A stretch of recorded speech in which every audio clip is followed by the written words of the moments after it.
ഹരേ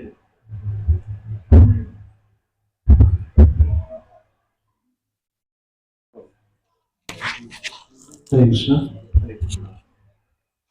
ഭഗവത്ഗീതാരംഭം അധ്യായം 15 ശ്ലോകം 7. 15-ാം അധ്യായത്തിലെ 7-ാമത്തെ ശ്ലോകം.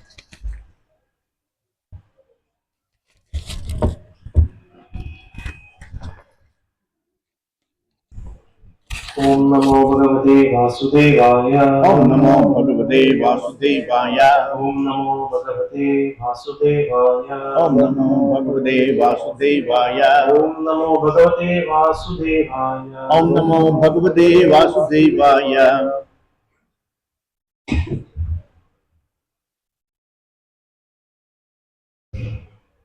മമൈവാംശോ ജീവലോകേ മമൈവാംശോ ജീവലോകേ ജീവഭൂതഃ സനാതനഃ ജീവഭൂതഃ സനാതനഃ മനഃഷഷ്ഠാനീന്ദ്രിയാണി മനഃഷഷ്ഠാനീന്ദ്രിയാണി പ്രകൃതിസ്ഥാനി കർഷതി പ്രകൃതിസ്ഥാനി കർഷതി. മമൈവാംശോ ജീവലോകേ മമൈവാംശോ ജീവലോകേ ജീവഭൂതഃ സനാതനഃ ജീവഭൂതഃ സനാതനഃ മനഃഷഷ്ഠാനീന്ദ്രിയാണി മനഃഷഷ്ഠാനി ഇന്ദ്രിയാണി പ്രകൃതിസ്ഥാനി കർഷതി പ്രകൃതിസ്ഥാനി കർഷതി. മമൈവാംശോ ജീവലോകേ മമൈവാംശോ ജീവലോകേ ജീവഭൂതഃ സനാതനഃ ജീവഭൂതഃ സനാതനഃ മനഃഷഷ്ഠാനീന്ദ്രിയാണി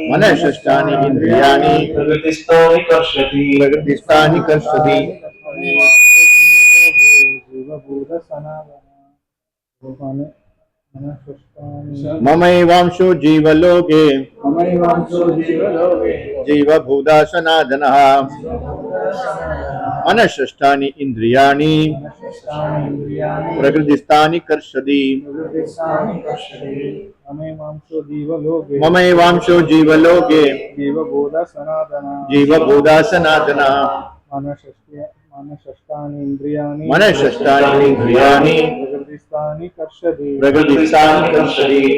മമൈവാംശോ ജീവലോകേ ജീവഭൂതഃ സനാതനഃ മനഃഷഷ്ഠാനി ഇന്ദ്രിയാണി പ്രകൃതിസ്ഥാനി കർഷതി. മമൈവാംശോ ജീവലോകേ ജീവഭൂതഃ സനാതനഃ മനഃഷഷ്ഠാനി ഇന്ദ്രിയാണി പ്രകൃതിസ്ഥാനി കർഷതി. ജീവഭൂതഃ സനാതനഃ മനഃഷഷ്ഠാനി ഇന്ദ്രിയാണി പ്രകൃതിസ്ഥാനി കർഷതി. മമൈവാംശോ ജീവലോകേ ജീവഭൂതഃ സനാതനഃ മനഃഷഷ്ഠാനി ഇന്ദ്രിയാണി പ്രകൃതിസ്ഥാനി കർഷതി. മമൈവാംശോ ജീവലോകേ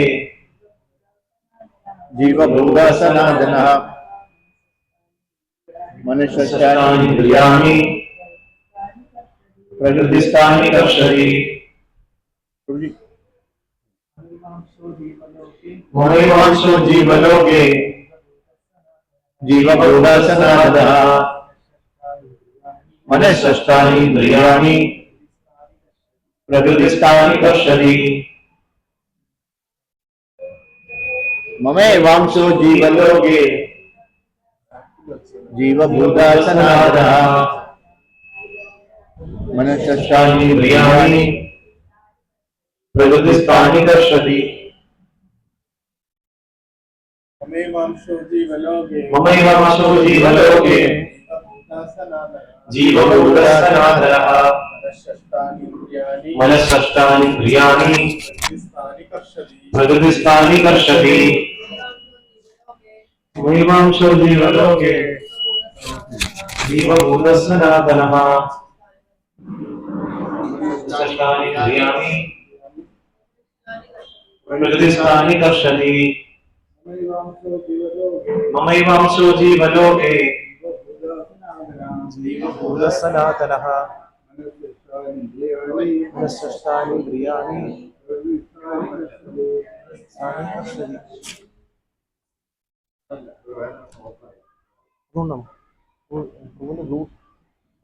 ബ്ലൂടൂത്ത് ഓണാണോ സംശയം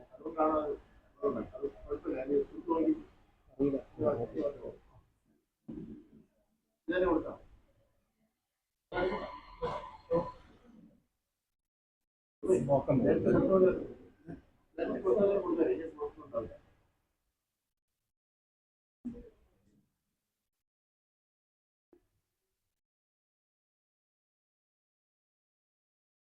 15-ാമത്തെ അധ്യായം 7-ാമത്തെ ശ്ലോകമാണ്.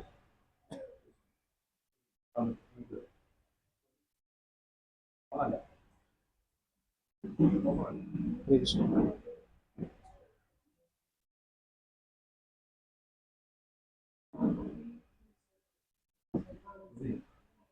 ഹരേ കൃഷ്ണ. ഹരേ കൃഷ്ണ. ഹരേ കൃഷ്ണ. ഹരേ കൃഷ്ണ.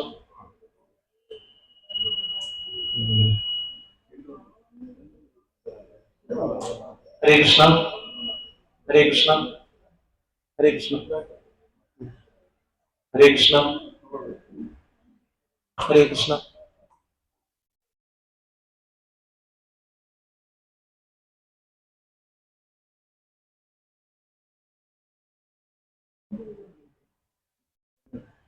ഹരേ കൃഷ്ണ. ഹരേ കൃഷ്ണ. ഹരേ കൃഷ്ണ.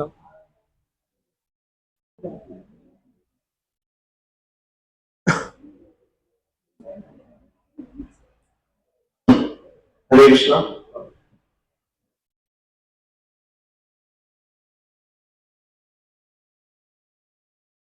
ചന്ദാർത്ഥം മമ ഏവ എന്റെ തന്നെ സനാതനഃ സനാതനമായ അംശഃ അംശമായ ജീവഭൂതഃ ബദ്ധജീവാത്മാക്കൾ ജീവലോകെ ബദ്ധജീവലോകത്തിൽ പ്രകൃതിസ്ഥാനി പ്രകൃതി സ്ഥിരങ്ങളായ മനഃസഷ്ടാനി മനസ്സാകുന്ന ആറാമത്തോടു കൂടിയ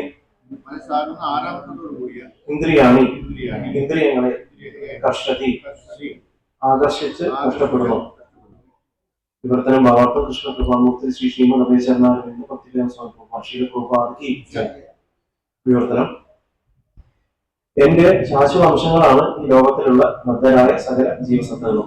ബദ്ധമായ ജീവിതം നയിക്കുകയാൽ മനസ്സുൾപ്പെടെയുള്ള 6 ഇന്ദ്രിയങ്ങളും ഉപയോഗിച്ച് അവർ കഠിനാധ്വാനം ചെയ്യുകയാണ്. ഭാവാർത്ഥം: ജീവസത്തയുടെ വ്യക്തിത്വം വെളിവാക്കുന്നു ഈ ശ്ലോകം. പരമപുരുഷന്റെ ചെറിയൊരു അംശമാണ് ജീവാത്മാവ്. എന്നും അങ്ങനെ തന്നെ ആയിരിക്കും. ബദ്ധാവസ്ഥയിൽ വ്യക്തിഗത ഭാവം കൈക്കൊള്ളുന്നതാണെന്നും മുക്തി നേടിയാൽ പരമപുരുഷനെ ലയിച്ച് ഭഗവാനുമായി താദാത്മ്യം പ്രാപിക്കുമെന്നും പറയുന്നത് ശരിയല്ല. ജീവൻ എന്നും അംശഭൂതനാണ്, സനാതനഃ എന്ന് വ്യക്തമായി പറയുന്നുണ്ടല്ലോ. വേദങ്ങൾ അനുസരിച്ച് ഭഗവാൻ അനേകം വിസ്തരണങ്ങളിലൂടെ ആവിർഭവിക്കുന്നുണ്ട്. അവയിൽ പ്രാധാന്യം ഏറിയവയെ വിഷ്ണു തത്വമെന്നും 2ാം തരമായ മറ്റുള്ളവയെ ജീവാത്മകളെന്നും പറയുന്നു. മറ്റൊരു രൂപത്തിൽ പറഞ്ഞാൽ വിഷ്ണു തത്വമാണ് ശ്വാംസമെന്നും പറയുന്നു. വിപുലാംശങ്ങൾ ജീവാത്മാക്കളും. ശ്വാംസങ്ങളിൽ ശ്രീരാമൻ, നരസിംഹം, വിഷ്ണുമൂർത്തി എന്നിവരും വൈകുണ്ഠ ഗ്രഹങ്ങളിലുള്ള പ്രധാന ദേവന്മാരും ഉൾപ്പെടും. വിപുലാംശങ്ങളായ ജീവാത്മാക്കൾ നിത്യദാസരാണ്. ഭഗവാന്റെ ശ്വാംസങ്ങൾക്ക് വ്യക്തിഗതമായ ദൈവഭാവം എല്ലായ്പ്പോഴും ഉണ്ട്. അതുപോലെ വിപുലാംശങ്ങൾക്കുമുണ്ട് തനതായ വ്യക്തിത്വം. അംശങ്ങൾ എന്ന നിലയിൽ ജീവാത്മാക്കൾ ഭഗവത് ഗുണാംശങ്ങളെയും ഉൾക്കൊള്ളുന്നു. അവയിലൊന്നാണ് സ്വാതന്ത്ര്യം. വ്യക്തിഗത ആത്മാവ് എന്ന നിലയിൽ ഓരോ ജീവസത്തയ്ക്കും വ്യക്തിത്വമുണ്ട്. അതോടൊപ്പം പരിമിതമായ സ്വാതന്ത്ര്യമുണ്ട്. ആ സ്വാതന്ത്ര്യത്തെ ദുരുപയോഗപ്പെടുത്തുമ്പോൾ ജീവൻ ബദ്ധാത്മാവായി തീരുന്നു.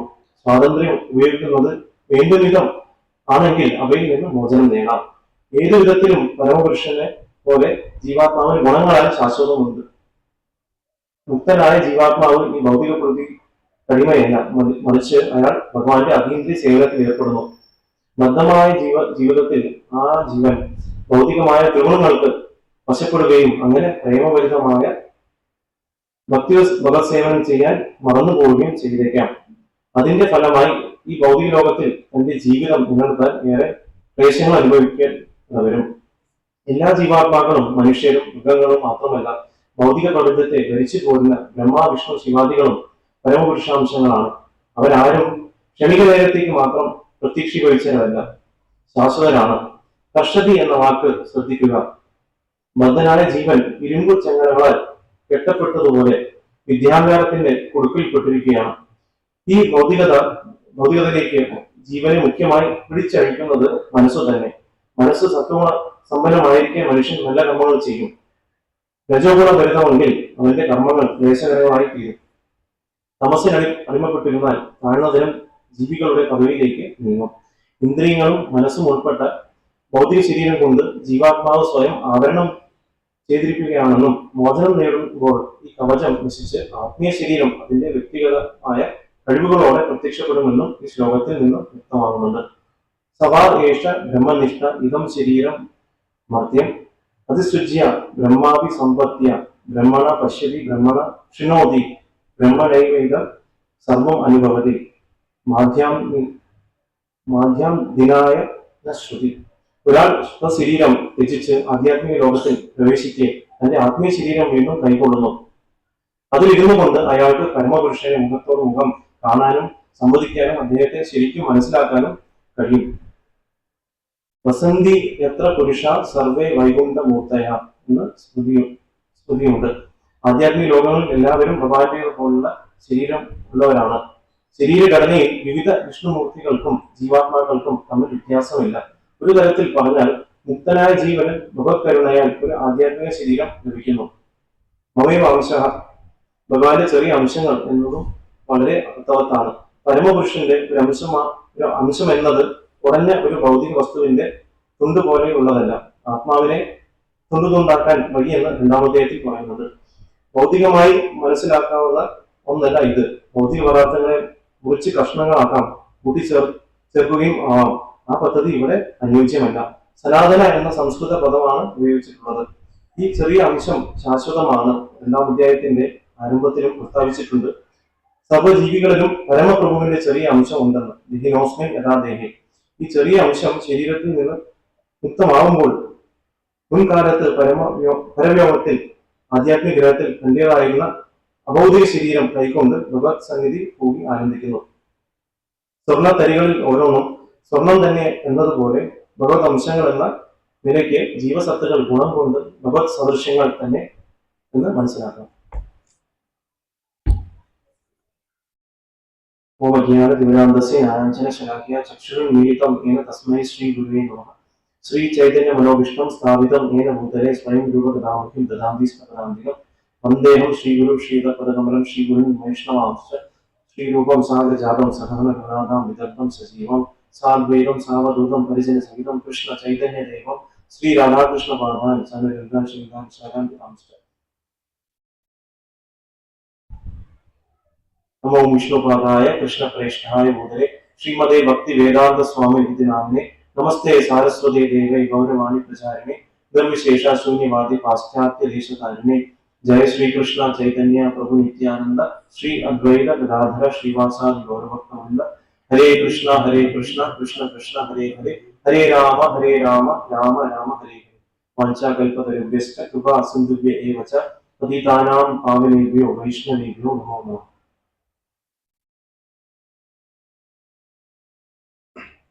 ഹരേ കൃഷ്ണ. നമ്മൾ 15-ാം അധ്യായത്തിലെ 7-ാമത്തെ ശ്ലോകമാണ് ഇന്ന് ചർച്ച ചെയ്യുന്നത്.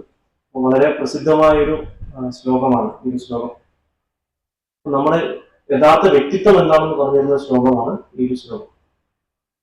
മമൈവാംശോ ജീവലോകെ ജീവഭൂത സനാതന മനസ്സഷ്ടാനിന്ദ്രിയാണ് പ്രതിസ്ഥാനി കർഷകൻ. വിവർത്തനം: എന്റെ ശാശ്വത അംശങ്ങളാണ് ഈ ലോകത്തിലുള്ള ബദ്ധരായ സകല ജീവസത്തകളും. ബദ്ധമായ ജീവിതം നയിക്കുകയാൽ മനസ്സുൾപ്പെടെയുള്ള 6 ഇന്ദ്രിയങ്ങളും ഉപയോഗിച്ച് അവർ കഠിനാധ്വാനം ചെയ്യുകയാണ്.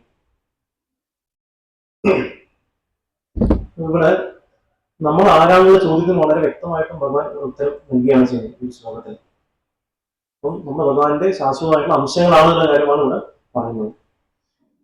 അപ്പൊ നമുക്കത് നമ്മുടെ ജീവിതത്തിൽ നമ്മൾ എടുത്ത് നോക്കിക്കഴിഞ്ഞാൽ നമുക്ക് കാണാൻ സാധിക്കും. നമുക്ക് പല പല ഐഡന്റിഫിക്കേഷൻ വെച്ചിട്ടാണ് നമ്മൾ അറിയപ്പെടുന്നത്. പലപ്പോഴും ജനിച്ച ഉടനെ തന്നെ നമുക്ക് ഒരു അച്ഛനമാരൊക്കെ പേര് നൽകുകയാണ്. ഈ ഒരു ബർത്ത് സർട്ടിഫിക്കറ്റ് നമുക്ക് തരും, അല്ലെ, ഇദ്ദേഹത്തിന്റെ മകനാണ്, അഡ്രസ് ഇതാണെന്നൊക്കെ നമുക്ക് തരും.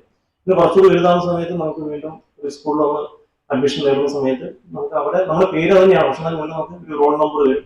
ഈ ഒരു വിദ്യാലയത്തിലെ ഒരു കുട്ടിയാണെന്ന് ഇത് വരും. പിന്നെ കുറച്ചുകൂടി എഴുതാൻ കഴിയുമ്പോൾ ഒരു കോളേജ് അഡ്മിഷൻ എടുക്കുമ്പോൾ അവിടെ ഒരു കോളേജ് പഠിക്കുന്നു, അവിടെ നമുക്കൊരു അഡ്മിഷൻ നമ്പറും കാര്യങ്ങളും കിട്ടും. അങ്ങനെ ജീവിതത്തിൽ നമ്മൾ നോക്കുകയാണെങ്കിൽ നമ്മുടെ പേരും നമ്മൾ ഈ ഒരു വ്യക്തിയുടെ മകനാണെന്നുള്ള ഒരു ഐഡന്റിറ്റി അത് നമുക്കൊരു ജീവിതകാലം ഉടനീളം ഉണ്ടാവും. പക്ഷെ ബാക്കിയുള്ള ഐഡന്റിറ്റി മാറിക്കൊണ്ടേയിരിക്കുകയാണ്. അപ്പൊ മരണത്തിന് ശേഷം നമ്മൾ നോക്കുകയാണെന്നുണ്ടെങ്കിൽ നമ്മൾ ഈ ഈ പേരുകൊണ്ട് അറിയുന്ന ഒരു വ്യക്തി മരണത്തിന് ശേഷം പിന്നെ ആ ഒരു വ്യക്തി ആ പേരുകൊണ്ടല്ല അറിയുന്നു, അതോടെ തീർന്നു ആക്ച്വലി നോക്കാനുണ്ടെങ്കിൽ. അപ്പം നമ്മൾ ശരിക്കും നമ്മൾ ചിന്തിക്കും നമ്മൾ ഇന്ത്യ ജനിച്ചുകൊണ്ട് ഇന്ത്യക്കാരനാണ്, അല്ലെങ്കിൽ നമ്മൾ ഹിന്ദു ആണ്, അല്ലെങ്കിൽ കേരളീയനാണ് എന്നൊക്കെ നമ്മൾ ചിന്തിക്കുകയായിരിക്കും. പക്ഷെ ഇത് നമ്മൾ നോക്കുകയാണെന്നുണ്ടെങ്കിൽ ഇത് അങ്ങനെ നമ്മൾ ഹിന്ദുവോ ഇന്ത്യക്കാരനോ ഒക്കെ ആണെന്നുണ്ടെങ്കിൽ അത് ഉടനീളം ആ ഒരു ഐഡന്റിറ്റി നമ്മൾ മെയിൻറ്റെയിൻ ചെയ്യാൻ സാധിക്കണം. പക്ഷെ നമുക്ക് അറിയാൻ സാധിക്കും നമ്മുടെ ഈ ഒരു നമ്മുടെ ഈ ഐഡന്റിറ്റി എന്ന് പറയുന്നത് നമുക്ക് കുറച്ചു കാലമേ ഉള്ളൂ, ഒരു 70 വയസ്സ് 80 വയസ്സ് 60 വയസ്സ് വരെ നമുക്ക് കാണാൻ സാധിക്കുന്നു. പക്ഷെ അതിനുശേഷം നമുക്ക് ഐഡന്റിറ്റി വിട്ട് നമ്മൾ പോകേണ്ടി വരും, നമ്മൾ എത്ര വലിയൊരു വ്യക്തിയാണെങ്കിലും. അപ്പൊ ഇവിടെ ഭഗവാൻ നമുക്ക് പറഞ്ഞു തരുന്നത് നമ്മുടെ റിയൽ ആയിട്ടുള്ള ഐഡന്റിറ്റി എന്താണെന്നാണ്. അപ്പം നമ്മൾ ആക്ച്വലി ഈവൻ ബൈബിളിൽ കൂടി പറയുന്നു നമ്മളൊരു ജീവിതം ജീവിച്ചിട്ട് നമ്മൾ ആരാളുടെ ചോദ്യത്തിനുള്ള ഉത്തരം കിട്ടിയിട്ടാണെന്നുണ്ടെങ്കിൽ നമ്മുടെ ജീവിതം വെറും ഒരു വ്യർത്ഥമാണെന്നാണ് പറയുന്നത്. എല്ലാ ശാസ്ത്രങ്ങളും പറയുന്നത് നമ്മൾ ആരാളുള്ള ചോദ്യത്തിന് ഉത്തരം കണ്ടുപിടിക്കാനുള്ള കാര്യമാണ്. അപ്പൊ അത് തന്നെയാണ് നമ്മൾ മനുഷ്യജീവിതത്തിന്റെ യഥാർത്ഥമായിട്ടുള്ള ലക്ഷ്യവും. അപ്പം നമ്മള് ഭഗവാന്റെ അംശമാണ് അല്ലെ, ശാശ്വത അംശങ്ങളാണെന്നാണ് ഇവിടെ വളരെ വ്യക്തമായിട്ട് പറയുന്നത്. അപ്പം ഒന്ന് അംശമാണെന്ന് കാര്യം ഭഗവാൻ പറയുന്നത്, ഭഗവാന്റെ പാർട്ട് ആൻഡ് പാർസൽ എന്ന് പറയുന്നത്. അതേപോലെ എന്താണ്, അത് അംശമാണെന്ന് പറയുമ്പോഴും അത് എന്നെന്നുമുള്ള അംശമാണ്, അത് ഒരിക്കലും കുറച്ചു കാലത്തേക്കല്ല. ഇപ്പൊ മാത്രം അംശമാണ് പിന്നെ ഭഗവാനോട് യോജിക്കുന്നത് അങ്ങനെയല്ല. നമ്മൾ എന്നെന്നും നമ്മൾ ഭഗവാന്റെ ശാശ്വതമായിട്ടുള്ള അംശമാണെന്ന കാര്യമാണ് ഇവിടെ പറയുന്നത്. അതുകൊണ്ടാണ് നമ്മൾ സനാതന എന്ന വാക്ക് യൂസ് ചെയ്യുന്നത്. സനാതന എന്ന് പറഞ്ഞു കഴിഞ്ഞാൽ കാലാകാലങ്ങൾ മുതൽ എന്ന് മുതൽ ഈ ലോകം അന്ന് മുതലേ ഉണ്ട്, എറ്റേണലായിട്ട് ശാശ്വതമായിട്ട് നമ്മളുണ്ട്. അല്ലാതെ നമ്മളിപ്പം ഭൗതിക ലോകത്തിലായ സമയത്ത് നമ്മൾ ഭഗവാൻ അംശമല്ലാതെ തിരിച്ചു പോകുമ്പോൾ ഭഗവാൻ അംശമാണെന്നോ അങ്ങനെയല്ല.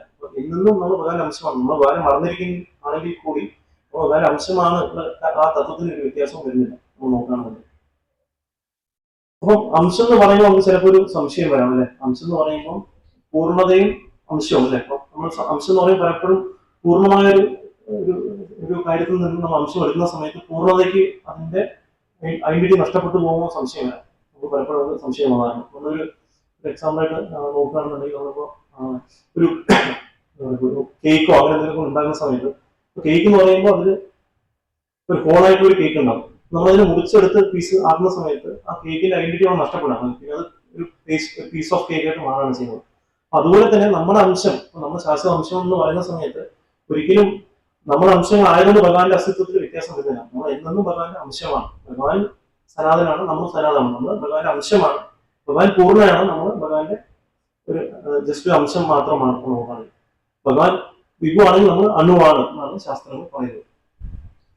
അപ്പൊ നമ്മള് ഈ ഒരു തത്വം ഇതിൽ ശാശ്വത അംശങ്ങളാണോ ഈ ലോകത്തിലുള്ള ഭദ്രായ സകല ജീവസത്തങ്ങളും അപ്പൊ എല്ലാവരുമാണ്. അപ്പൊ നമ്മൾ ചിലപ്പോൾ ചിന്തിക്കുന്നത് മനുഷ്യന്മാർക്ക് മാത്രമാണ് അപ്ലൈ ചിന്തിക്കുന്നത്. അപ്പോൾ ചിലപ്പോൾ നമുക്ക് കാണാൻ സാധിക്കും മനുഷ്യന്മാർക്ക് ശക്തിയും ബുദ്ധി ഉള്ളതുകൊണ്ട് ബാക്കിയുള്ള ജീവികളെ നമ്മൾ ചിലപ്പോൾ അവരെ നമ്മൾ ഡോമിനേറ്റ് ചെയ്യും, നമ്മുടെ ഇഷ്ടത്തിനനുസരിച്ച് അവരെ കൊല്ലുകയും കഴിക്കുകയും ചെയ്യും. പക്ഷെ ഇവിടെ വളരെ വ്യക്തമായിട്ട് ഭഗവാൻ പറയുന്നത് എല്ലാ ജീവാത്മാക്കളും ഭഗവാന്റെ അംശങ്ങളാണെന്നുള്ള കാര്യമാണ്. അപ്പൊ നമുക്ക് ഭഗവാനത്തിലുള്ള പൂർണ്ണമായിട്ടുള്ള സ്നേഹം വളർത്തണമെന്നുണ്ടെങ്കിൽ നമ്മൾ മനുഷ്യന്മാർക്ക് മാത്രമല്ല എല്ലാ ജീവജാലങ്ങളോടും സ്നേഹത്തോടും മൈത്രി ഭാവത്തോട് നിന്നാൽ മാത്രമാണ് നമുക്ക് ഭഗവാനത്തിലുള്ള റിയലായിട്ടുള്ള സ്നേഹം വളർത്താൻ സാധിക്കും. അല്ലാതെ നമ്മൾ ഒരു കമ്മ്യൂണിറ്റിയിലുള്ള ആൾക്കാർക്ക് മാത്രം സ്നേഹം കാണിച്ചുകൊണ്ടോ ഒരിക്കലും അങ്ങനെ ഭഗവാൻ നമുക്ക് അതിന് ഭഗവാൻ പൂർണ്ണ സ്നേഹം നമുക്ക് നേടാൻ സാധിക്കില്ല. അപ്പൊ എല്ലാവരും നമ്മൾ ഭഗവാനെ സ്നേഹിക്കുകയാണെങ്കിൽ ഭഗവാൻ അംശമായിട്ടുള്ള എല്ലാത്തിനും നമ്മൾ സ്നേഹിക്കണം എന്നുള്ള തത്വമാണ് മനസ്സിലാക്കാൻ സാധിക്കും.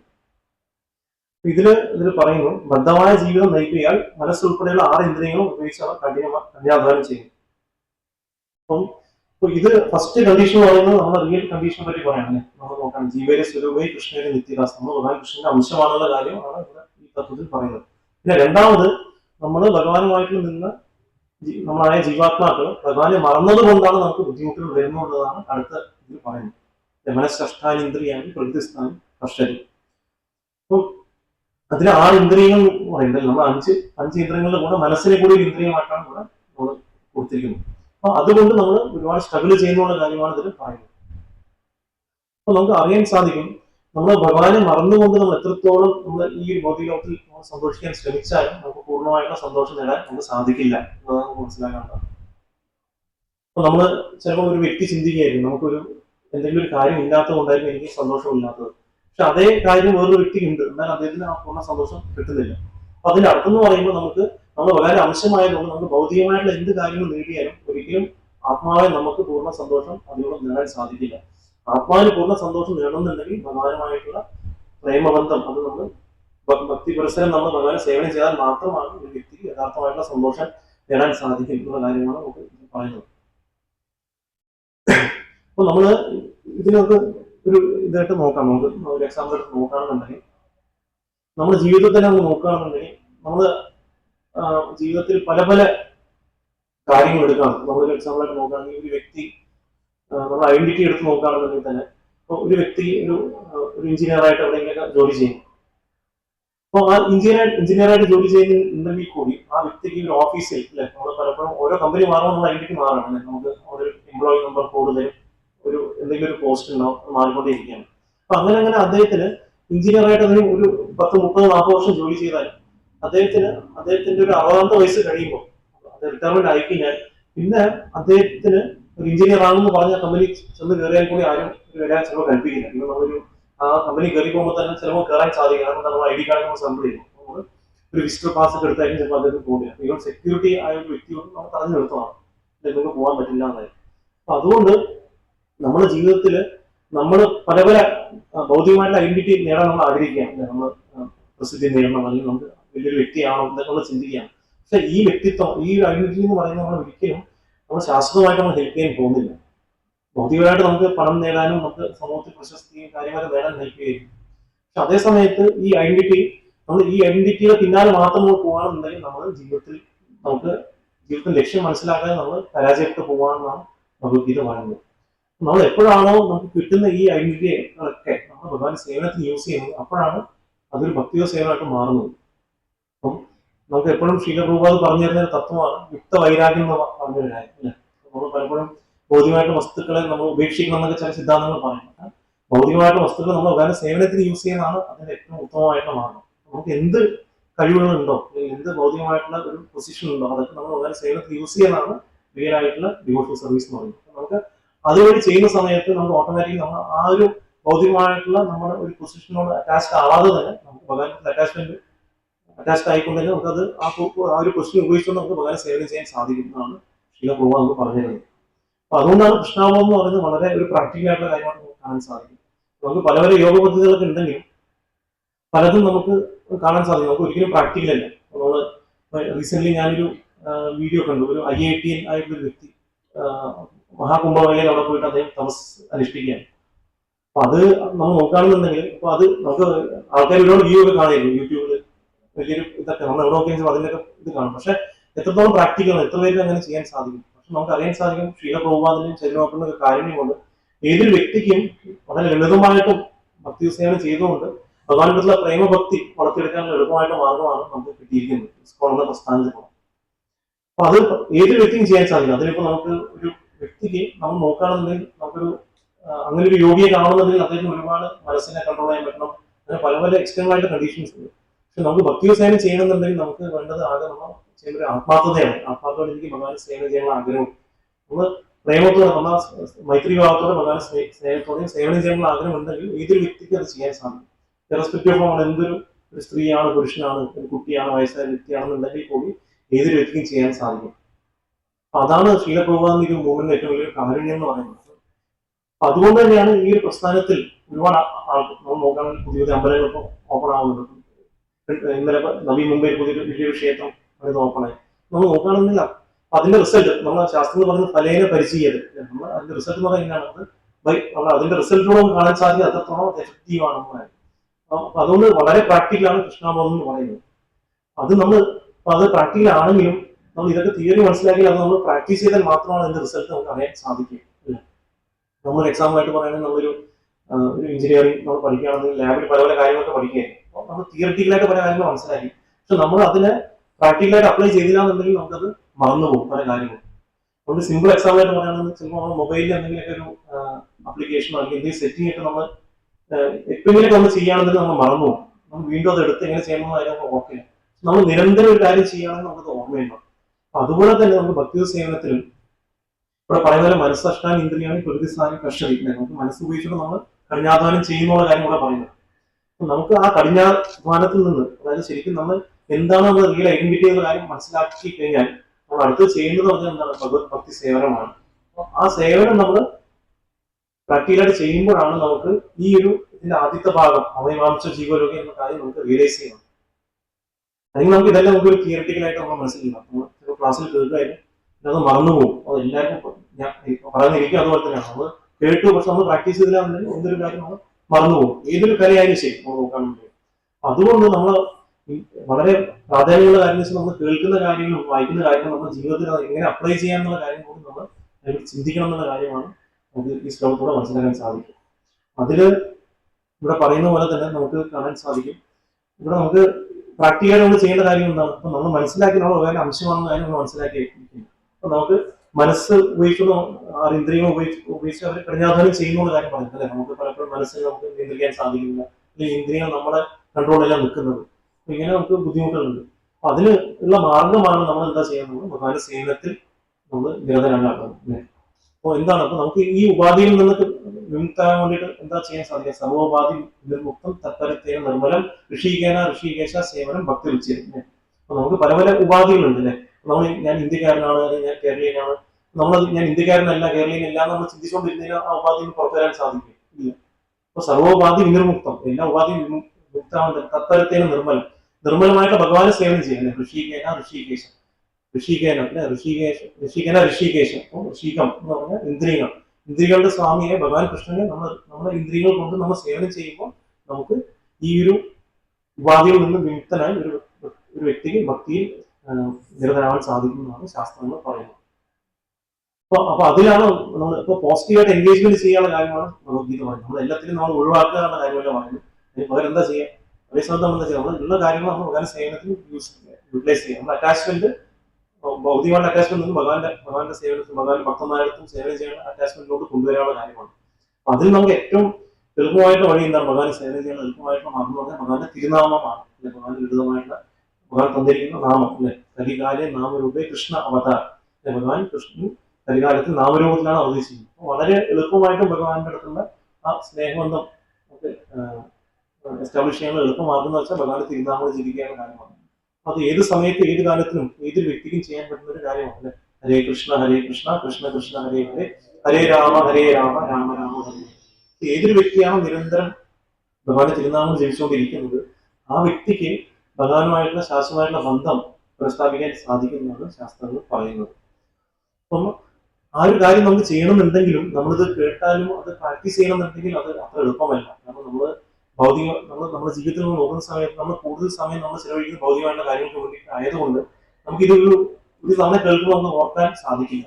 അപ്പൊ അതിനാണ് നമ്മൾ നിരന്തരം ഭക്തമായിട്ട് നമ്മൾ സംഘം ചെയ്യണമെന്നുള്ള കാര്യം പറയുന്നത്. നിരന്തരം നമ്മൾ ഭക്തമായിട്ട് സംഘം ചെയ്യുമ്പോൾ നമ്മൾ എന്ത് ചെയ്യുന്നത്?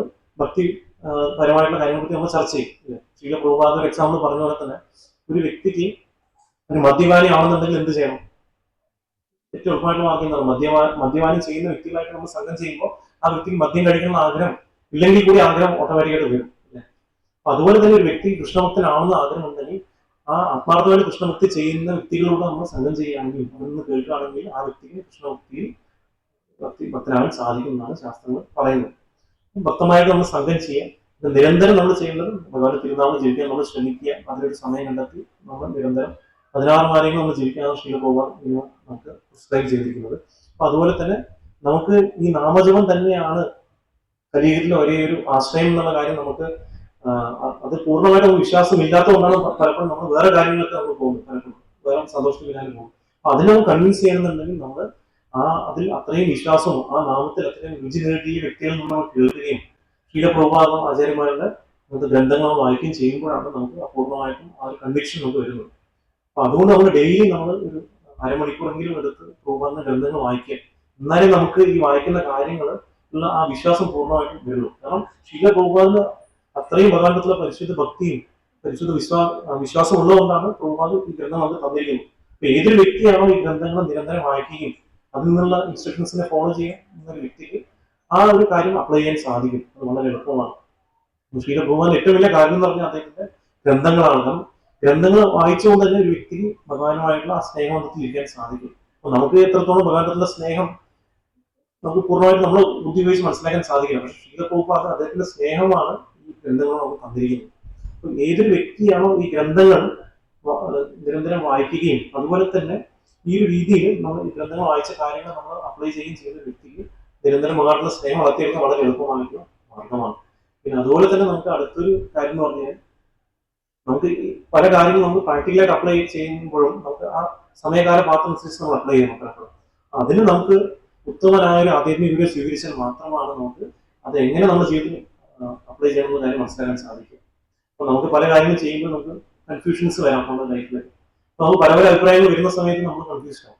അപ്പോൾ അതിനാണ് നമുക്കൊരു ആധ്യാത്മിക ഗുരുവിന്റെ ആവശ്യം. കാരണം അദ്ദേഹം വളരെ വ്യക്തമായിട്ട് നമുക്ക് എന്താണ് നമ്മുടെ പൊതുവായിട്ടുള്ള ശാശ്വതമായിട്ടുള്ള പരിശുദ്ധ ഭക്തി വളർത്തിയെടുക്കാൻ എന്ത് ചെയ്യണമെന്നുള്ള കാര്യം ഗൈഡ് ചെയ്യാൻ വേണ്ടിയിട്ടാണ് അദ്ദേഹം ഒരു നമുക്കുള്ളത്. അദ്ദേഹത്തിൽ നമ്മൾ ചോദ്യങ്ങൾ ചോദിച്ച് മനസ്സിലാക്കി സംശയങ്ങൾ ദൂരീകരിച്ച് അതിന് നമ്മുടെ ജീവിതത്തിൽ സമ്മിശ്രമായിട്ട് അത് അപ്ലൈ ചെയ്യുമ്പോഴാണ് ഒരു വ്യക്തിക്ക് യഥാർത്ഥമായിട്ടും ഈ ജ്ഞാനത്തിന് അപ്ലൈ ചെയ്യാൻ സാധിക്കുക.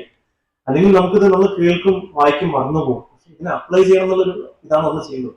അപ്പൊ നമ്മുടെ സൈഡിൽ നിന്ന് ഭഗവാന്റെ കാര്യം എപ്പോഴും ഉണ്ട്. നമ്മൾ ചെയ്യുന്ന നമ്മുടെ സൈഡിലുള്ള എന്റെ പരിശ്രമമാണ് ചെയ്യുന്നത്. ആ പരിശ്രമം എന്ന് പറയുന്നത് നമ്മൾ കേട്ട കാര്യങ്ങളും വായിച്ച കാര്യങ്ങളും നമ്മുടെ ജീവിതത്തിൽ അപ്ലൈ ചെയ്യാൻ ശ്രമിക്കാനുള്ള കാര്യമാണ്. അത് അപ്ലൈ ചെയ്യണമെന്നുണ്ടെങ്കിൽ നമുക്ക് ഭക്തന്മാരുടെ സംഘവും വളരെ അത്യാവശ്യമാണ്. കാരണം ഭക്തന്മാരുടെ സംഘം ഉണ്ടെങ്കിൽ മാത്രമാണ് നമുക്ക് അത് ചെയ്യണമെന്ന് ആഗ്രഹം ഉണ്ടാവും. അല്ലെങ്കിൽ നമുക്ക് എന്ത് പുറത്തു പോകുമ്പോൾ പല പല ആഗ്രഹം നമ്മുടെ മനസ്സിൽ വന്നുകൊണ്ടേയിരിക്കും. പക്ഷെ ഭക്തന്മാരുടെ സംഘത്തിൽ വരുമ്പോൾ അറ്റ്ലീസ്റ്റ് നമ്മൾ ബാക്കിയുള്ള ഭക്തന്മാരെ കാണുമെങ്കിൽ നമുക്ക് എനിക്ക് ഭക്തി ചെയ്യണം, അല്ലെങ്കിൽ നാമം ജീവിക്കണം, ഭഗവാൻ സേവനം ചെയ്യണം. അപ്പൊ കാണുമ്പോൾ അങ്ങനെ ഒരു പ്രചോദനം നമ്മുടെ ലൈഫിൽ വരും. അതുകൊണ്ടാണ് നമുക്ക് ഭക്തിയുടെ സേവനം, ഭഗവത് സേവനം ചെയ്യണമെന്നുണ്ടെങ്കിൽ ഭക്തന്മാരുടെ സംഘവും ഇവിടുത്തെ നാമജപവും വളരെ ഇമ്പോർട്ടൻ്റ് ആണ്. അതാണ് ഈ ഒരു ശ്ലോകത്തോടെ നമുക്ക് മനസ്സിലാക്കാൻ സാധിക്കും. അപ്പം ഈ ശ്ലോകത്തിൽ പറയുന്ന ഒരു കാര്യം കൂടിയുണ്ട്. ഇതിൽ പറയുന്നു കർഷതി എന്ന വാക്ക് ശ്രദ്ധിക്കുക ശീലപ്രഭാവം പറയുന്നു. അപ്പം നമ്മൾ നോക്കുകയാണെന്നുണ്ടെങ്കിൽ നമ്മൾ ശരിക്കും ഇതിൽ പറയുന്നു ബദ്ധനായ ജീവൻ ഇരുമ്പ് ചങ്ങലകൾ കെട്ടപ്പെട്ടതുപോലെ വിദ്യാഭ്യാസത്തിന്റെ കൊടുക്കിൽപ്പെട്ടിരിക്കുകയാണ് അല്ലെ. നമ്മൾ ചിലപ്പോൾ ചിന്തിക്കുന്ന സമയത്ത് ബോധലോകത്തിലാണെങ്കിൽ കൂടി നമുക്ക് തോന്നില്ല നമ്മളിപ്പോൾ കെട്ടിയിരിക്കുകയാണെന്ന് തോന്നില്ല, നമ്മൾ ഫ്രീ ആണെന്നാണ് നമ്മുടെ മനസ്സിൽ തോന്നുന്നു. പക്ഷെ നമ്മൾ ഓരോ നിമിഷവും നമ്മൾ ഭൗതിക പ്രകൃതിയുടെ ആക്ച്വലി എന്താ പറയുക ഈ ഒരു ചങ്ങല പോലെ നമ്മൾ കെട്ടിയിരിക്കുകയാണ് പലപ്പോഴും. നമുക്ക് ഓരോ സമയത്തും നമ്മൾ ചിലപ്പോൾ നല്ല കാര്യങ്ങൾ ചെയ്യാൻ തോന്നും, സത്വഗുണത്തിലായിരിക്കും, ചിലപ്പോൾ തമോഗുണത്തിലായിരിക്കും, ചിലപ്പോൾ രജോഗുണത്തിലായിരിക്കും. അങ്ങനെ നമ്മൾ അറിയാതെ തന്നെ നമ്മൾ ആ ഒരു ചങ്ങലയിൽ കെട്ടതാണ് അല്ലെ. അപ്പം ഒരു ആചാര്യൻ പറയുന്ന പോലെ തന്നെ നമ്മൾ ഈ ഭൗതിക ലോകം എന്ന് പറയുന്നത് ഇങ്ങനെ വളരെ അത്ഭുതമായിട്ടുള്ള ഒരു ജയില് പോലെയാണെന്നാണ് പറയുന്നത്. കാരണം എന്താ വെച്ച് കഴിഞ്ഞാൽ ഈ ഒരു ജയിലിൽ അഴികളോ കാര്യങ്ങളോ ഒന്നുമില്ല അല്ലെ. നമ്മൾ നോക്കുകയാണെങ്കിൽ അഴികളൊന്നുമില്ല. പക്ഷെ ഈ അഴികൾ ഇല്ലെങ്കിൽ കൂടി ഇവിടെ നോക്കുകയാണെന്നുണ്ടെങ്കിൽ ഈ ജീവാത്മാക്കള് ചിന്തിക്കുന്നതാണ് നമുക്ക് എന്നെന്നും ഈ ജയിലിൽ ഇരിക്കാന്നാണ് ചിന്തിക്കുന്നത്. ഇത്രയും കഷ്ടത അനുഭവിക്കുകയാണെങ്കിൽ കൂടി അവരൊക്കെ റിയലൈസ് ചെയ്യുന്നില്ല ഈ ജയിലിലാണെന്ന്. ആ റിയലൈസേഷൻ ഒക്കെ ഇല്ല. നമ്മൾ ചിന്തിക്കുകയാണ് ഈ ഭൗതികത്തിന് എന്നെന്നും ഉണ്ടാവും. അപ്പൊ ഈ കാണുന്ന സന്തോഷം, ഭൗതികമായിട്ട് സന്തോഷം അത് നമ്മൾ എൻജോയ് ചെയ്യുക, അതാണ് ജീവിതത്തിന്റെ യഥാർത്ഥ ലക്ഷ്യം ചിന്തിച്ചുകൊണ്ടിരിക്കുക. അപ്പൊ അങ്ങനെ ഒരു ജയിലാണ് ശരി നമ്മൾ നോക്കുകയാണെങ്കിൽ. അപ്പൊ അങ്ങനെ ഒരു ജയിലിൽ ഇരിക്കുമ്പോഴും നമ്മൾ ബന്ധപ്പെട്ടവരാണെന്ന കാര്യം നമ്മൾ മനസ്സിലാക്കാറില്ല. അത് നമുക്ക് ആ ഒരു തോന്നൽ നമുക്ക് വേണമെന്നുണ്ടെങ്കിൽ നമുക്ക് ഈ ശ്രീഭഗവാന്റെ ഗ്രന്ഥങ്ങൾ വായിക്കുമ്പോൾ അങ്ങനെ അതിനെ മനസ്സിലാക്കി അത്ര ഉത്തമ വർത്തമാനം കേൾക്കുമ്പോഴാണ് നമുക്ക് അതിനൊക്കെ റിയലൈസ് ചെയ്യാൻ സാധിക്കുക. അല്ലാന്നുണ്ടെങ്കിൽ നമ്മൾ ഭൗതിക ലോകത്തിൽ ജീവിക്കുന്ന സമയത്ത് നമ്മൾ സാധാരണ ജീവിതം നയിക്കും. എല്ലാവരും ജീവിക്കുന്ന ഒരു ജീവിതമാണ്, കുഴപ്പമില്ല. കുറച്ച് ദിവസം കൊണ്ട് നമ്മൾ കുറച്ച് പണം സമ്പാദിക്കുക, ഒരു വീട് കിട്ടാതെ നമ്മൾ കാര്യങ്ങൾ ചെയ്യുക, അത്രയേ ഉള്ളൂ നമ്മൾ ചിന്തിക്കും. പക്ഷെ നമുക്ക് മനസ്സിലാക്കേണ്ട എന്താണ്, ഇതിനെ നമുക്ക് റിയലൈസ് ചെയ്യണമെന്നുണ്ടെങ്കിൽ നമുക്ക് ഭക്തന്മാരുടെ സംഘവും ഭക്തന്മാരെ കേൾക്കുക. നമ്മുടെ ഗോൾ നമ്മൾ ഫിക്സ് ചെയ്യാനുള്ള കാര്യമാണ് വളരെ ഇമ്പോർട്ടൻറ്റ്. നമ്മൾ ഭക്തി പ്രാക്ടീസ് ചെയ്യുന്നെങ്കിൽ നമ്മുടെ റിയൽ ഗോൾ എന്താണെന്നുള്ള കാര്യം നമ്മൾ എപ്പോഴും അതിനെ നമ്മൾ മെഡിറ്റേറ്റ് ചെയ്യണം. നമ്മളെപ്പോഴും എന്താണ് എനിക്ക് ഭഗവാൻ പരിശുദ്ധ ഭക്തനാവണം എന്നുള്ള ചിന്തയാണ് നമ്മൾ മനസ്സിൽ വെച്ചിരിക്കുന്നുണ്ടെങ്കിൽ ഞാൻ എത്രത്തോളം പരിശുദ്ധ ഭക്തിക്ക് വേണ്ടി ഞാൻ എന്റെ സമയം ഞാൻ ചെലവഴിക്കുന്നു, എത്രത്തോളം പരിശുദ്ധ ഭക്തനാവാൻ ഞാൻ കാര്യങ്ങൾ ചെയ്യുന്നു എന്ന കാര്യങ്ങളെ പറ്റി കൂടി നമ്മൾ ഓർത്തെടുത്ത് നമ്മൾ ഡെയിലി നമ്മൾ അതിൽ നിന്ന് നമ്മളിത് ചെയ്യണം. നമ്മൾ ചിന്തിക്കുന്നത് ചിലപ്പോൾ ഭക്തി എന്ന് പറയുന്ന ഒരു ഓട്ടോമാറ്റിക് പ്രോസസ് അല്ല. നമ്മൾ ഒരു എഞ്ചിനീയറിംഗ് ഡിഗ്രി നമ്മൾ ജോയിൻ ചെയ്യുന്നു, 4 വർഷം നമ്മൾ പരീക്ഷ എഴുതി പാസ്സാക്കി നമ്മൾ എഞ്ചിനീയറിംഗ് ഡിഗ്രി നമുക്ക് സർട്ടിഫിക്കറ്റ് കിട്ടും. അതുപോലെ തന്നെ ഭക്തിയിൽ നമ്മൾ ഇസ്കോണിൽ വന്നു, നമ്മൾ ജസ്റ്റ് ദീക്ഷ എടുത്തു, അല്ലെങ്കിൽ നമ്മൾ നാമം ജീവിക്കുന്നു, അതുകൊണ്ട് ഓട്ടോമാറ്റിക്കലി ഞാനൊരു പരിശുദ്ധ ഭക്തനാവും നമ്മൾ ചിന്തിക്കാൻ സാധിക്കില്ല. അതിന് നമ്മൾ തന്നെ നമ്മൾ എന്തെങ്കിലും നമ്മൾ ചെയ്യണം. ഈ പരിശുദ്ധ ഭക്തനാണെന്ന് ആദ്യം നമ്മൾ വളർത്തിയെടുക്കുക, അങ്ങനത്തെ ഭക്തന്മാരിൽ നിന്ന് കേൾക്കുക, അവരിൽ നിന്ന് സംശയങ്ങൾ ക്ലിയർ ചെയ്യുക, ഭഗവാൻ സേവനങ്ങൾ ചെയ്യുക. നമ്മൾ ഭഗവാൻ സേവനങ്ങൾ ചെയ്യുമ്പോഴാണ് പല കാര്യങ്ങളും നമുക്ക് റിയലൈസ് ചെയ്യാൻ സാധിക്കും. നമുക്ക് എല്ലാം നമ്മൾ ഗ്രന്ഥങ്ങൾ വായിക്കുമ്പോൾ ചില കാര്യങ്ങൾ മനസ്സിലാക്കാൻ റിയലൈസ് ചെയ്യാൻ പറ്റുന്നില്ല. പക്ഷെ ഏതൊരു വ്യക്തിയാണോ ഈ കാര്യങ്ങൾ മനസ്സിലാക്കി ഭഗവാന് ആത്മാർത്ഥമായിട്ടും നിസ്വാർത്ഥമായിട്ട് സേവനം ചെയ്യുമ്പോഴും അദ്ദേഹത്തിന് പല പല കാര്യങ്ങളും നമുക്ക് റിയലൈസ് ചെയ്യാൻ സാധിക്കും എന്ന് മനസ്സിലാക്കാം. അപ്പം ഇതാണ് ഈ ഒരു ശ്ലോകത്തോടെ നമുക്ക് മനസ്സിലാക്കാനുള്ളത്. നമ്മൾ കേൾക്കുന്ന കാര്യങ്ങൾ അപ്ലൈ ചെയ്യാനുള്ളതാണ് വളരെ ഇമ്പോർട്ടൻറ്റ്. അപ്ലൈ ചെയ്യണമെന്ന് നമുക്ക് ഭക്തന്മാരുടെ സംഘം വേണം നിരന്തരം നമ്മൾ. അപ്പോൾ അത് ഭക്തന്മാരുടെ സംഘത്തിൽ നമുക്ക് പറഞ്ഞിരുന്ന കാര്യം നമ്മൾ ഭഗവാനെ നാമം ജീവിക്കുന്ന കാര്യം തന്നെ പിന്നോട് പറഞ്ഞു. നമ്മൾ എത്രത്തോളം നമുക്ക് ഭഗവാന്റെ തിരുനാമങ്ങളെ ആശ്രയിക്കാൻ സാധിക്കും, അത്രത്തോളം നമുക്ക് ഭൗതിക ശക്തിയിൽ നിന്നും നമുക്ക് മുക്തനാവാനും സാധിക്കും, ഭഗവാന്റെ പരിശുദ്ധ ഭക്തി വളർത്തിയെടുക്കാനും നമുക്ക് സാധിക്കും. അപ്പോൾ ഇതാണ് ഈ ക്ലാസ്സിലൂടെ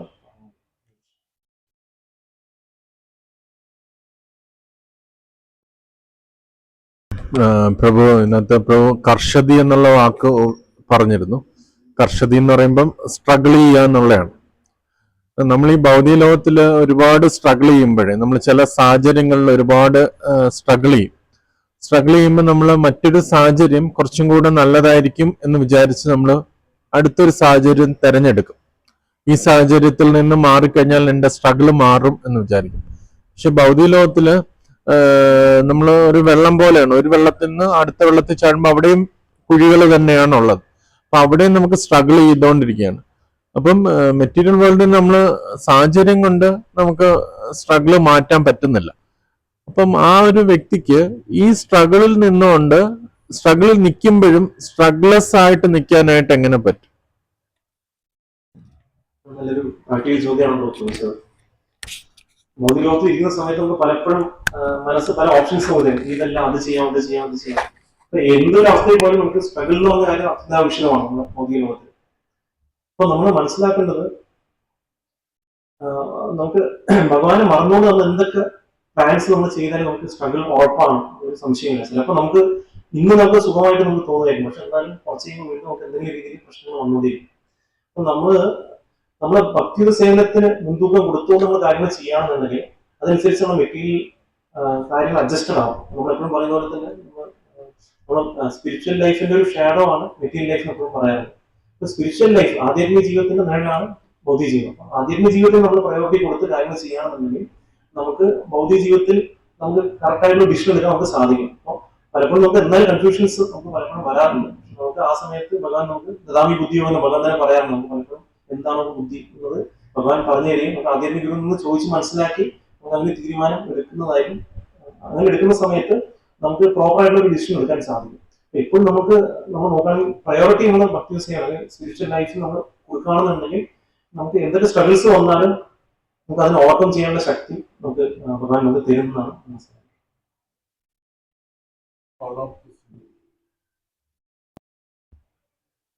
പ്രഭു പറഞ്ഞു നമുക്ക് സ്ട്രഗിളിൽ നിന്ന് മോചനം കിട്ടണമെങ്കിൽ ആധ്യാത്മിക ഗുരുവിനെ ശരണം പ്രാപിക്കുക, അല്ലെങ്കിൽ ഭക്തിയുത സേവനത്തിന് പൂർണ്ണമായിട്ട് മുൻതൂക്കം കൊടുക്കുക. അപ്പം സ്വാഭാവികമായിട്ട് ആ മെറ്റീരിയൽ സ്ട്രഗിൾ അഡ്ജസ്റ്റഡ് ആവും എന്ന് പറഞ്ഞു. ഈ മുൻതൂക്കം എന്ന് പറഞ്ഞാൽ ഇപ്പം ഞാൻ എൻ്റെ ഒരു ഉദാഹരണം എടുക്കുകയാണെങ്കിൽ ഇപ്പം രാവിലെ പോകുന്നുണ്ട്, ട്രെയിനിൽ പോകുന്നു, അവിടെ പോയി OP ഉണ്ട്, OP കഴിഞ്ഞ് തിരിച്ച് ട്രെയിനിൽ വരും, ഇവിടെ ചില പ്രാക്ടീസ് ഉണ്ടാവും, അല്ലെങ്കിൽ തിരിച്ചു വീട്ടിൽ വരും. അപ്പൊ ഒരു ദിവസം ഒരു വ്യക്തി എടുക്കുമ്പം ആ വ്യക്തി ചിന്തിക്കുന്നത് ഇന്ന് ഇത്രയും സമയത്തെത്തും, ഇത്രയും കാര്യങ്ങൾ ചെയ്യും, ഇത്രയും കാര്യങ്ങൾ ചെയ്തിട്ട് ഇന്ന നേരം ഭക്ഷണം കഴിക്കും, ഇന്ന നേരം ഭക്ഷണം കഴിഞ്ഞിട്ട് ഇന്ന നേരം ട്രെയിൻ കിട്ടും, അത് കഴിഞ്ഞ് തിരിച്ചു വരും, ഉറങ്ങും. അങ്ങനെയാണ് അദ്ദേഹത്തിന്റെ ഡേറ്റ് സ്കെഡ്യൂൾ ചെയ്യുന്നത്. അപ്പം ഈ മുൻതൂക്കം കൊടുക്കുക എന്നുള്ളത് കൊണ്ട് ഉദ്ദേശിക്കുന്നത് ഞാൻ കുറച്ച് എക്സ്പ്ലെയിൻ കൂടെ ചെയ്യാനുള്ളത്. മുൻതൂക്കം എന്ന് വെച്ചാൽ നമ്മൾ ഏത് സാഹചര്യത്തിലായാലും ഭഗവാനെ മറക്കാതിരിക്കാനായിട്ടുള്ള ഒരിത് നമുക്ക് ചെയ്യാൻ പറ്റും. ഇപ്പം ട്രെയിനിലാണെങ്കിലും മറക്കാൻ പാടില്ല, OP-യിലാണെങ്കിലും മറക്കാൻ പാടില്ല, തിരിച്ച് ഭക്ഷണം കഴിക്കുമ്പോഴും മറക്കാൻ പാടില്ല, തിരിച്ചിങ്ങോട്ട് വരുമ്പോഴും മറക്കാൻ പാടില്ല. ഇങ്ങനെ ഇത് ചെയ്യുവാണെങ്കിൽ നമ്മുടെ ഏത് സ്ട്രഗിളിലാണെങ്കിലും നമുക്ക് ആ ഒരു കമ്പോസ്ഡ് ആയിട്ട് ഇരിക്കാൻ പറ്റുമോ എന്നുള്ളതാണ്. നമുക്ക് നമ്മുടെ ഭഗവാന്റെ അംശമാണെന്ന് ഓർമ്മയുണ്ടെങ്കിൽ മാത്രം നമുക്കത് ചെയ്യാൻ സാധിക്കുള്ളൂ. പറഞ്ഞ പോലെ തന്നെ അല്ലെങ്കിൽ നമ്മൾ മറന്നുകൊണ്ടേയിരിക്കും. അപ്പൊ അത് ഏറ്റവും നമുക്ക് ചെയ്യാൻ പറ്റുന്ന ഒരു കാര്യം ഭഗവാന്റെ തിരുനാമങ്ങൾ എത്രത്തോളം ജപിക്കാൻ പറ്റും അത്രത്തോളം നമ്മൾ ജപിക്കാനുള്ള കാര്യമാണ്. അപ്പൊ നമുക്ക് ഇടയ്ക്കിടയ്ക്ക് സമയം കിട്ടുമ്പോഴൊക്കെ നമ്മൾ ജപിക്കാൻ ശ്രമിക്കുക. അപ്പൊ അങ്ങനെയാണ് ഞാൻ കേട്ടുള്ളത് കാര്യങ്ങൾ. അങ്ങനെ ജപിക്കുന്ന ഒരു വ്യക്തിക്ക് ഓട്ടോമാറ്റിക്കായി ഭഗവാനെ ഡിപ്പെൻഡന്റ് ആണെന്ന ബോധം അദ്ദേഹത്തിന് മനസ്സിൽ രജിസ്റ്ററാണ്. അല്ലെങ്കിൽ നമ്മൾ ചിലപ്പോൾ നമ്മൾ സാധനം ചെയ്യുന്ന സമയത്ത് നമ്മൾ ഭഗവാൻ ഓക്കെ ആയിരിക്കും, കുറച്ചെങ്കിലും അല്ലെങ്കിൽ ബുക്ക് വായിക്കുന്ന സമയത്ത് ഓക്കെ ആയിരിക്കും. പിന്നെ നമ്മൾ വിചാരിക്കും ഇനിയിപ്പോൾ എനിക്ക് ഭഗവാൻ ഓർക്കേണ്ട സമയമല്ല, അത് എൻ്റെ ഒരു മെറ്റീരിയൽ ലൈഫിന്റെ ഒരു ഡ്യൂട്ടിയാണ്. പക്ഷെ എല്ലാ സമയവും ഭഗവാനെ ഓർക്കുക ഉള്ള കാര്യമാണ് ഭഗവാൻ പറയുന്നത്. അപ്പൊ അത് ഓർക്കാനുള്ള എളുപ്പ വഴി എന്ന് പറയുന്നത് നമുക്ക് ഭഗവാന്റെ തിരുനാമ ജപമാണ്. കാരണം ബാക്കിയുള്ള കാര്യം നമുക്ക് എല്ലാ സമയം ചെയ്യാൻ ചിലപ്പോൾ സാധിക്കില്ലായിരുന്നു. വർത്തമാന സംഘം എപ്പോഴും കിട്ടില്ലായിരുന്നു, അല്ലെങ്കിൽ ബുക്ക് വായിക്കുന്ന പറയുമ്പോൾ എല്ലാ സമയവും പ്രാക്ടിക്കലായിരിക്കും. പക്ഷെ ഭഗവാന്റെ തിരുനാമം ജപിക്കുകയാണെന്നുണ്ടെങ്കിൽ പൂർണ്ണമായിട്ടും ഭഗവാൻ ഓർക്കാൻ സാധിക്കും. അത് ബൈ പ്രാക്ടീസ് നമ്മൾ ചെയ്യാമെങ്കിൽ നമുക്കത് വളർത്തിയെടുക്കാൻ സാധിക്കും. അതാണ്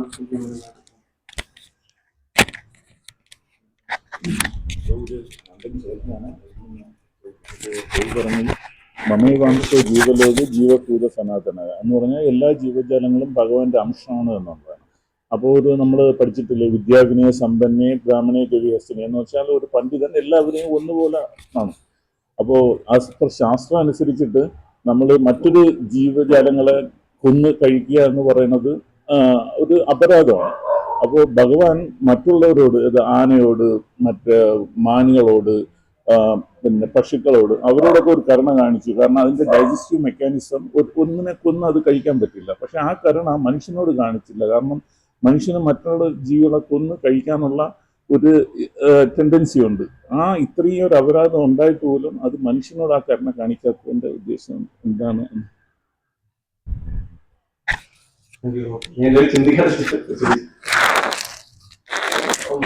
മനുഷ്യന് ആക്ച്വലി ഇന്റലിജൻസ് കൂടുന്നതുകൊണ്ടാണ് മനുഷ്യൻ പല രീതിയിൽ പല കാര്യങ്ങൾ ചെയ്യാൻ ശ്രമിക്കുന്നത്.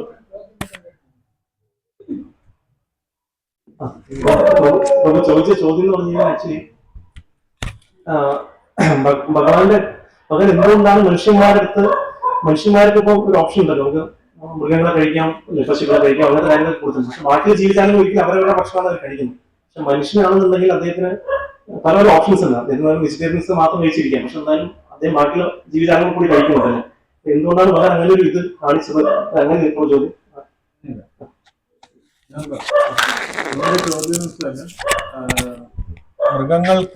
മൃഗങ്ങളിലെ ചില മൃഗങ്ങൾ, അതായത് പശു, അതിനൊക്കെ വെജിറ്റേറിയൻ ആയിട്ടുള്ള ഒരു ഡൈജസ്റ്റീവ് സിസ്റ്റം ആണ്. അവർക്ക് വെജിറ്റേറിയൻ.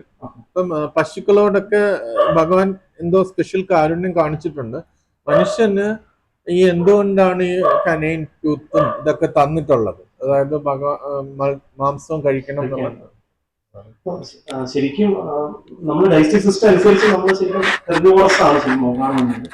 പിന്നെ ഈ ഒരു ഇത് പറഞ്ഞ ഒരു സ്പെഷ്യൽ കേസിന് വേണ്ടിയിട്ടാണ് തന്നിരിക്കുന്നത്. എന്തെങ്കിലും ഒരു അവസ്ഥയിൽ അങ്ങനെ ഒരു ഭക്ഷണം കിട്ടാത്ത രീതിയിൽ കഴിക്കാം, അതിന് വേണ്ടിയിട്ടാണ് നമുക്ക് അങ്ങനെ ഒരു സ്ട്രക്ചർ നമുക്ക് മനുഷ്യൻ തന്നിട്ടുണ്ട്. അങ്ങനെ ഒരു ഇതാണ് നമുക്ക് തന്നിരിക്കുന്നത്. പക്ഷെ മനുഷ്യൻ എന്ന് വെച്ചാൽ നമ്മളൊരു ഹ്യൂമൻ ടെൻഡൻസിയാണ് എന്തെങ്കിലും അതിനെ കൂടുതൽ മിസ്യൂട്ടിലൈസ് ചെയ്യാനുള്ള ഒരു ടെൻഡൻസി നമുക്കുണ്ട്, ഡോമിനേറ്റ് ചെയ്യാൻ. നമ്മൾ നോക്കുകയാണെന്നുണ്ടെങ്കിൽ നമുക്ക് ഒരു രണ്ട് ഓപ്ഷൻ ഉണ്ടെന്നുണ്ടെങ്കിൽ നമ്മൾ എപ്പോഴും നമുക്കിപ്പോ രണ്ട് ഓപ്ഷൻ ഉണ്ടെന്നുണ്ടെങ്കിൽ ആൾക്കാർ ചിന്തിക്കുന്നതാണ്. ഇപ്പം അനിമൽസിനെ കൊന്നു തിന്നാലും കുഴപ്പമില്ലല്ലോ, ആരെല്ലാം ചോദിക്കാൻ പോകുന്നില്ല. പക്ഷെ ഒരു മനുഷ്യനെ കൊന്നാൽ നമുക്ക് പോലീസിൽ നമ്മൾ പിടിച്ച് അറസ്റ്റ് ചെയ്യും. പക്ഷെ അനിമൽസിനെ കൊന്നുന്നത് നമുക്കൊന്നും പ്രശ്നമില്ലല്ലോ, ആരും ഒന്നും സംഭവിക്കില്ലോ എന്നുള്ള അജ്ഞത കാരണമാണ് പല ആൾക്കാരും അങ്ങനെ കാര്യം ചെയ്യുന്നത്. പിന്നെ നമുക്ക് പലപ്പോഴും നാവിനെ കൺട്രോൾ ചെയ്യാൻ പറ്റുന്നില്ല. പലപ്പോഴും നമ്മൾ ഒരു നിമിഷം 2 വർഷത്തെ രുചിക്ക് വേണ്ടിയിട്ട് നമ്മൾ കൊല്ലുകയാണെന്ന കാര്യം നമ്മൾ പലപ്പോഴും റിയലൈസ് ചെയ്യുക. അപ്പം ഭഗവാന്റെ കാരുണ്യം നമുക്ക് കാണാൻ സാധിക്കും. പക്ഷെ നമ്മൾ അതിനെ മനസ്സിലാക്കാത്ത കൊണ്ടാണ്, നമ്മൾ അജ്ഞത കൊണ്ടാണ്. നമ്മൾ അന്ധകാരത്തിലുള്ള സമയത്ത് നമ്മൾ ചിന്തിക്കും വെളിച്ചമില്ല എന്ന് ചിന്തിക്കും. ഇരുട്ടായ റൂമിൽ ഇരിക്കുന്ന സമയത്ത് നമ്മൾ ചിന്തിക്കുന്നതാണ് നമുക്ക് വെളിച്ചം ഇല്ലല്ലോ എന്ന് ചിന്തിക്കും. പക്ഷെ ഒരു വ്യക്തി ഡോറ് തുറക്കുകയാണെങ്കിൽ ആ വെളിച്ചം നമുക്ക് കാണാൻ സാധിക്കും. അതുപോലെ തന്നെ ഭഗവാന്റെ കാര്യം നമുക്ക് നാമത്തിലൂടെയും ശാസ്ത്രങ്ങളോട് തന്നിരിക്കുകയാണ്. പക്ഷെ ഏതൊരു വ്യക്തിയാണോ ചിന്തിക്കുന്നത് എനിക്ക് ഇതൊന്നും വേണ്ട, അല്ലെങ്കിൽ അന്ധകാരത്തിൽ ഇരിക്കുമെന്ന് ചിന്തിക്കുന്ന ഒരു വ്യക്തിക്ക് എന്നൊന്നും അന്ധകാരത്തിൽ ഇരിക്കാൻ സാധിക്കും. അതുപോലെ തന്നെ അവർ ചിന്തിക്കണം എനിക്ക് ഇത് മതി, അല്ലെങ്കിൽ എനിക്ക് ഇങ്ങനെ ജീവിക്കണം എന്ന് ആഗ്രഹിക്കുന്നതുകൊണ്ടാണ് ഭഗവാൻ അങ്ങനെ ഒരു ഇത് തന്നിരിക്കുന്നത്. കാരണം ഭഗവാൻ എല്ലാവർക്കും ഒരു സ്വാതന്ത്ര്യം തന്നിരിക്കുകയാണ്, ഇൻഡിപെൻഡൻസ് തന്നിരിക്കുകയാണ്. അപ്പൊ ആ ഇൻഡിപെൻഡൻസ് മിസ്യൂട്ടിലൈസ് ചെയ്യുന്ന ഒരു വ്യക്തിക്ക് വേണമെന്നുണ്ടെങ്കിൽ ഭൗതികലോകത്തിൽ എന്നാലും മരിച്ചുകൊണ്ടിരിക്കാം. അല്ലെങ്കിൽ അങ്ങനെ നമുക്ക് ആ ഒരു ഓപ്ഷൻസ് നമുക്ക് വേണമെങ്കിൽ നോൺ വെജിറ്റേറിയൻസും കഴിച്ചുകൊണ്ടിരിക്കാം. നമുക്ക് അത് കാരണം നമുക്ക് ഒരുപാട് ദുഃഖങ്ങൾ അനുഭവിക്കേണ്ടി വരുന്ന കാര്യം അദ്ദേഹം മനസ്സിലാക്കുന്നില്ല. പക്ഷെ അതേ സമയത്ത് വേണമെന്നുണ്ടെങ്കിൽ നമുക്ക് ഭഗവാന്റെ കാര്യം എടുക്കുന്ന ഒരു വ്യക്തിക്ക് ഉയരാനും സാധിക്കും. മനസ്സിലാക്കാൻ ആൻസർ ക്ലിയർ ആണ്.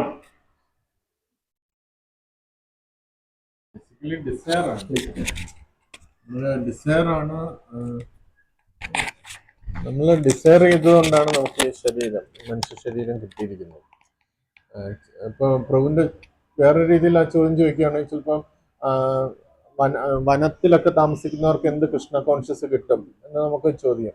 ഇപ്പം ഈ ഭാരതത്തിൽ താമസിക്കുന്നവർക്ക് സ്പെഷ്യൽ മേഴ്സിയും വനത്തിൽ താമസിക്കുന്നവർക്ക് മേഴ്സി ഇല്ല എന്ന് നമുക്ക് തോന്നും. പക്ഷെ അവരുടെ കഴിഞ്ഞ ജന്മത്തിൽ അവർ ആ ഒരു ലൈഫ് സ്റ്റൈൽ ആഗ്രഹിച്ചതാണ്, അതുകൊണ്ടാണ് അവർക്ക് കിട്ടിയത്. അത് കൃഷ്ണൻ പക്ഷപാതം കാണിച്ചല്ല. അതേപോലെ നമുക്കും ആ ഉള്ളിലുള്ള ഇൻക്ലിനേഷൻസ് ഉണ്ട്, മറ്റേ കഴിക്കണം എന്നും ഇതെല്ലാം ഉണ്ട്. അപ്പൊ ആ ഒരു ഇൻക്ലിനേഷനെ മറികടന്ന് നമ്മൾ ഭഗവാന്റെ അടുത്തേക്ക് പോകാനാണ് ശ്രമിക്കുന്നത്.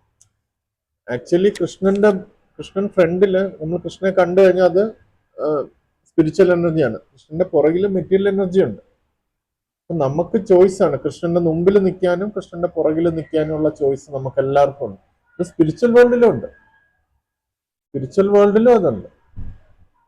അപ്പൊ അതുകൊണ്ട് എപ്പോഴും ആ ചോയ്സ് ഉണ്ട് നമുക്കത്. അപ്പൊ ആ ചോയ്സിനെ മറികടന്ന് നമ്മൾ സ്നേഹിക്കുമ്പോഴാണ് അത് റിയൽ ആയിട്ടുള്ള സ്നേഹമായിട്ട് മാറും.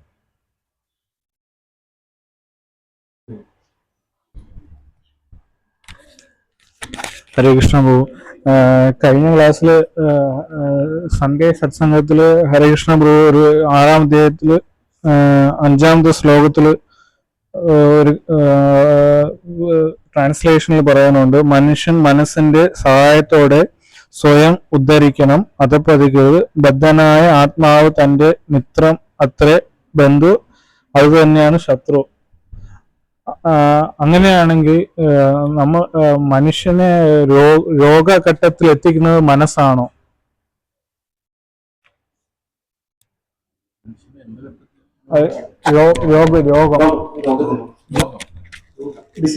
ഡിസീസ് എത്തിക്കുന്നത് മനസ്സാണോ? യോഗ അല്ലേ, രോഗം, ഡിസീസ്. നമ്മുടെ ആഗ്രഹങ്ങളാണ് പലതും നമുക്ക് റീസൺ പോയിന്റായിട്ട് മനസ്സിലാക്കണം. നമ്മൾ ആഗ്രഹം കാരണം നമുക്ക് പലപ്പോഴും ഇത് വരുന്നത്. രോഗത്തിലോട്ട് പോകുന്ന ഒന്ന് നമ്മുടെ കർമ്മങ്ങളാണ്. നമ്മൾ പൂർവ്വജന്മകൃതം വ്യാധി രൂപേണ ചായത് നമുക്ക് പലപ്പോഴും പൂർവ്വജന്മത്തിൽ ചെയ്ത ഇതാണ് നമുക്ക് പല വ്യാധികളായിട്ട് വരുന്നത്. നമ്മൾ ലൈഫ് സ്റ്റൈൽ നമ്മൾ ഡിസൈഡ് ചെയ്യുന്നുണ്ടല്ലോ ഇന്നത്തെ കാലത്ത്. നമ്മൾ ചില ഭക്ഷണം കഴിക്കുന്നു, നമ്മുടെ ലൈഫ് സ്റ്റൈൽ, അതൊക്കെയാണ് നമുക്ക് പല രോഗങ്ങളായിട്ടും നമുക്ക് വരുന്നത്. അൾട്ടിമേറ്റ്ലി നമുക്ക് എപ്പോഴും ഡിസൈർ എന്ന് പറഞ്ഞ കാര്യം നമുക്കില്ല, ആ ഒരു ആഗ്രഹം എന്ന് പറഞ്ഞ കാര്യമുണ്ട്. അതനുസരിച്ചാണ് നമുക്ക് ഇതൊക്കെ നമുക്ക് വരുന്നത്. നമുക്ക് അതില് ഇപ്പൊ പ്രഭു ചോദിച്ച പോലെ തന്നെ അപ്പൊ ആ ഒരു രോഗത്തിലുള്ള കാര്യം പറഞ്ഞാൽ നമ്മൾ നോക്കുകയാണെങ്കിൽ ഒന്ന് നമ്മുടെ കർമ്മമാണ്, അല്ലെങ്കിൽ നമ്മുടെ ലൈഫ് സ്റ്റൈലാണ് അത് കർമ്മമായിട്ട് വരുന്നത്.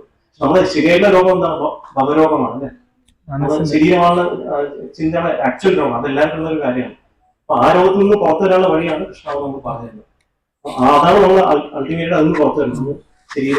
നമ്മുടെ ശരീരം അല്ല ആത്മാവാണ് മനസ്സിലാക്കി ഒരു അംശമാണെന്ന് ഉപകാരമുള്ള പരിശുദ്ധ ഭക്തി വളർത്തിയെടുക്കാനുള്ളതാണ് എല്ലാവർക്കും ചെയ്യേണ്ട ഒരു ധർമ്മം എന്ന് പറയുന്നത്. അത് നമ്മൾ ചെയ്യാൻ വേണ്ടിയിട്ടാണ് കൃഷ്ണാവത്തിന് വന്നിരിക്കുന്നത്.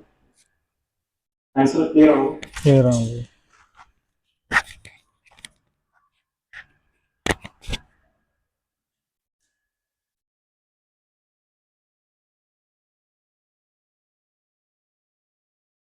श्रीमद् भगवद गीता की जय, श्रील प्रभुपाद की जय, समवेत गौरव की जय।